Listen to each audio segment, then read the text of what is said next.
Fakhrul BNP Jamaat যখন ক্ষমতায় ছিল তখন লুটপাট করেছে, আওয়ামী লীগের 15 বছরে আতাত করে চলেছে।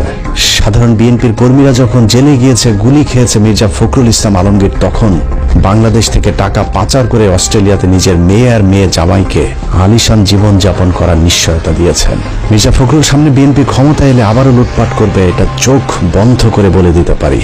আবার যদি কখনো আওয়ামী লীগ ক্ষমতায় আসে, তারপরেও ফখরুলের কিছুই হবে না, কারণ সেই পথটাও তিনি আগে ভাগে খোলা রেখেছেন। প্রথম আলোর বিরুদ্ধে ধারাবাহিক দেশ বিরোধী, ইসলাম বিরোধী সুস্পষ্ট অভিযোগ থাকার পরেও তাদের বিচার চাওয়া কি গণমাধ্যমের উপর আক্রমণ?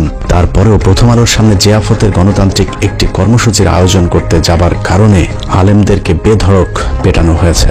আর সেটাকে বিএনপির মহাসচিব মির্জা ফখরুল ইসলাম আলমগীর প্রথম আলোর উপর হামলা দাবি করে তীব্র নিন্দা জানিয়েছে। প্রথম আলো, ডেইলি স্টার সহ অন্যান্য সমস্ত পত্রিকাগুলোর উপর যে আক্রমণ শুরু হয়েছে, আমি তীব্রভাবে নিন্দা জানাচ্ছি। মির্জা ফখরুলের ওই দিনের বক্তব্যের সবচেয়ে ভয়ঙ্কর অংশ ছিল তিনি বলেছিলেন এই বাংলাদেশ নাকি তিনি 5 তারিখের আগে কখনোই দেখেননি। তার এই বক্তব্যে প্রমাণিত হয়েছে ইসলাম বিদ্বেষী ফখরুল আগেই ভালো ছিলেন। 5 তারিখের পর তিনি প্রচন্ড অস্বস্তি বোধ করছেন। মানুষের জীবন নিয়ে ভয়ঙ্কর খেলা করা এইসব সাংবাদিকদেরকে বিচার চাইলে যাদের জ্বলে উঠবে তাদেরকে চিনে রাখতে হবে। এটা কোনো রাজনীতি নয়, মানুষের জীবন নিয়ে খেলা করেছে প্রথম আলো। শেখ মুজিবুর রহমানের যে মূর্তিটা ছিল, সেই মূর্তিকে দড়ি বেঁধে টেনে ইঁচড়ে ফেলে দিচ্ছে। তিনি তো আমাদের নেতা ছিলেন, খারাপ লেগেছে।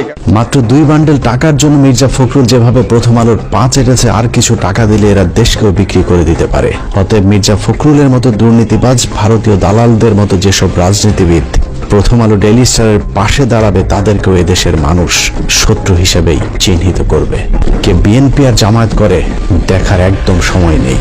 প্রথম আলো ডেইলি স্টারের পাশে যে দাঁড়াবে তার বিরুদ্ধেই লড়াই চলবে।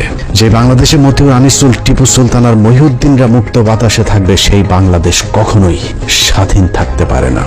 সুযোগ পেলেই তারা আবারও এই পতাকাকে খামচে ধরবে, সেই সুযোগ যেন আর কখনোই না পায়।